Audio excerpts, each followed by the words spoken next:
నంద్యాల పట్టణంలో రాష్ట్ర న్యాయ మరియు మైనార్టీ శాఖ మంత్రి ఎన్ఎండి ఫరూక్ జన్మదిన వేడుకలు ఘనంగా నిర్వహించారు. ఈ సందర్భంగా మూలమట్టం శ్రీ భీమలింగేశ్వర స్వామి ఆలయ చైర్మన్ పసుపులేటి నారాయణ ఆధ్వర్యంలో పలు సేవా కార్యక్రమాలు చేపట్టారు.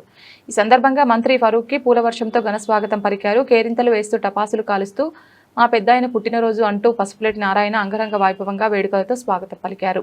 జన్మదిన వేడుకల సందర్భంగా ఏర్పాటు చేసిన రక్తదాన శిబిరాన్ని మంత్రి ఎన్ఎండి ఫరూక్ ప్రారంభించారు. ఈ శిబిరంలో యువకులు స్వచ్ఛందంగా ముందుకు వచ్చి రక్తదానం చేసి మానవత్వాన్ని చాటారు. ఈ సందర్భంగా మంత్రి మాట్లాడుతూ రక్తదానం ప్రాణాలను రక్షించే మహోన్నత సేవ అని యువత ఇటువంటి కార్యక్రమాలలో చురుకుగా పాల్గొనాలని సూచించారు. మంత్రి జన్మదినాన్ని సేవా కార్యక్రమాలతో జరపడం ద్వారా సమాజానికి ఒక మంచి సందేశం అందిందని స్థానికులు అభిప్రాయపడ్డారు.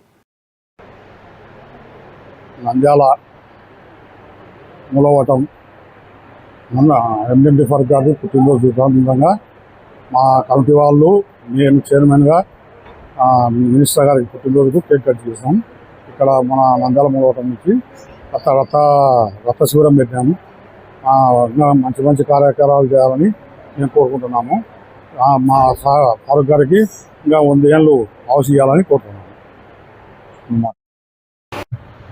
నంద్యాలకు ఈశాన్య భాగంలో ఉన్నటువంటి భీమలింగేశ్వర స్వామి అనగా మూలమఠం దేవస్థానం నందు ఈ పొద్దు ఈ దేవస్థానం యొక్క చైర్మన్ గారైనటువంటి పసుపులేటి నారాయణ గారు, ధర్మకర్తలందరూ సభ్యులు అందరూ కూడా కలిసి మన న్యాయశాఖ మంత్రి అయినటువంటి ఎన్ఎండి ఫరూక్ గారి యొక్క జన్మదినం పురస్కరించుకొని ఈ పొద్దు ఈ దేవస్థానం నందు ప్రత్యేకంగా ఇక్కడ కేక్ కట్ చేయడము, తర్వాత దేవస్థానానికి అభివృద్ధి విషయాలు తెలుసుకోవడం కోసమే ఇక్కడికి పిలిపించి ఇక్కడ ఆశీర్వచనం చేయడము అతనికి ఇవన్నీ జరిగినవి.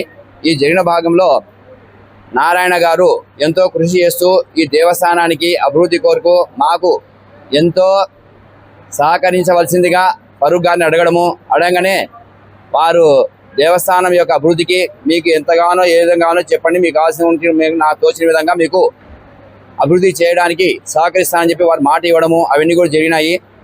ఈ భాగంగానే ఇట్లాంటి జన్మదినములు కూడా మంత్రి గారు ఎన్నో జరుపుకోవాలని చెప్పి ఆ భగవంతుని వేడుకొంచు మేము కూడా ఆశీర్వచనం కూడా చేయడం బ్రాహ్మణమై ఉండి మేము ఆశీర్వచనం చేయడం జరిగింది.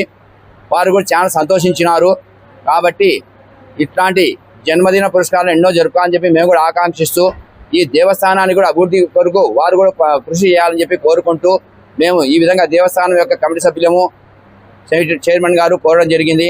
అన్నింటికీ వారు సమర్థించి మీకు కావాల్సిన విధంగా మీరు చేసుకోండి, మీకు అన్ని విధాలు నేను సహకరిస్తానని చెప్పి వారు ఇప్పుడే ఇక్కడి నుంచి బయలుదేరి వెళ్ళడం కూడా జరిగింది.